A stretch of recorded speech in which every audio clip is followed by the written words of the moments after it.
Hi, my name is Olga Sirbu. I'm a board-certified behavior analyst and licensed behavior analyst. And in this video, I'll talk about strategies to manage autism meltdown in public. But before we start, as always, I would like to encourage you to put a like on this video and hit the subscribe button below so you can benefit from weekly information on the subject of autism. Meltdown is a reaction to sensory overload, stress, frustration, or an inability to communicate effectively. Meltdown is characterized by a loss of behavioral control and is not goal-oriented, meaning that it does not have a purpose. The child is not engaging in meltdown with the purpose of getting something, attention, toys, activities, or to escape a situation, person, or environment. So, meltdown is a response to overwhelming circumstances. In my personal opinion, it is easier to use antecedent strategies to a meltdown in a home setting rather than in public setting. In a home setting, you can create a calming corner for the child, guide the child to that comforting environment, and provide the child with all the stimuli that help them regulate their emotions, such as preferred music, light, sound, toys, books, blankets, and so on. Something that can't be provided in a public environment. In a public environment, our resources are limited. That's why it is important to recognize those early signs of distress, those precursive behaviors that could lead to a meltdown. So, the first suggestion is to be observative and identify the early signs of sensory overload. If you notice that the child is becoming agitated, increases the stimming behavior, or the child manifests their specific precursive behavior to meltdown, start thinking of ways for retreat in a quiet, safe space. Second suggestion, utilize visual support such as visual schedule, first and board, and social stories to prepare your child for any events and changes. A social story can mentally prepare the child for the upcoming changes.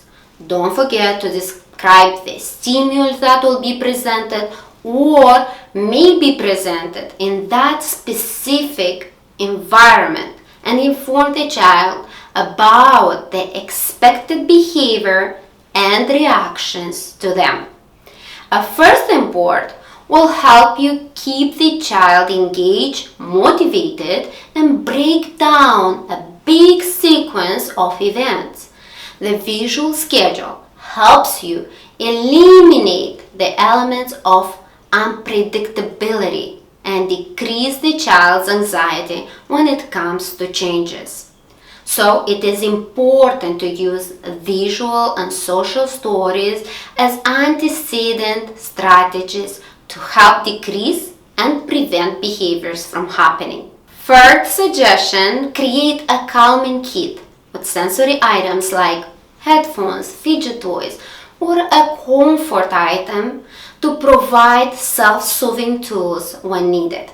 The calming kit can be a great tool to balance a child when they experience anxiety and sensory overload. Let's take you, caretaker, parent, therapist, or family member as an example. I'm sure that at least once in your lifetime, you faced a situation when last-minute changes, crowd people, or sounds, smells made you feel overwhelmed.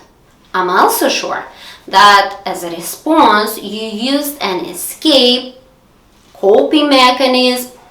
Either you retreated, chew a gum, cover your nose, Maybe use the fidget toy, play with the pen, twirl your hair. In the end, you find your calming item or behavior. So, the conclusion here is that it is important to offer your child a calming element that will help them regulate and find balance.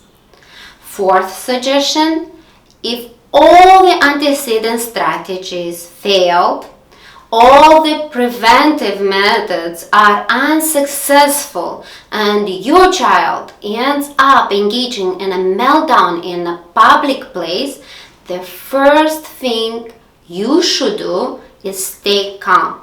Do not focus on the judging eyes. Priority should be your child and their safety.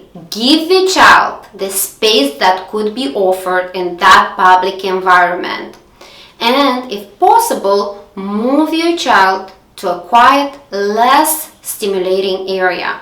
Please don't overwhelm your child with talking and demands. Use one single word and the rest gesture prompts. For example, all done this way. Fifth and last suggestion, use clear and concise language and do not rush. If a meltdown occurred in public, be calm. Look around. Find a quiet corner. Monitor for the safety of your child and others around you. Feel free to ask for space from other people. Don't rush into removing your child and don't do those fast moves. Give yourself time to evaluate the situation, collect yourself, and come up with a plan of actions.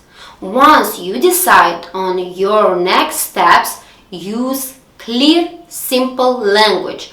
Don't repeat yourself multiple times. I know it is easier said than done, but I also know from experience that if you will manage to stay calm and balanced, everything will balance out as well. Your child is a ball of energy, same as you. If your child is a ball of fire, be that ball of water that will put down the fire. I hope my metaphoric language did not confuse you, and the offered strategies will be helpful in managing a child's meltdown in public. Before I end this video, I would like to remind you to share your experiences and add comments below this video. Let's learn from each other. See you in the next video.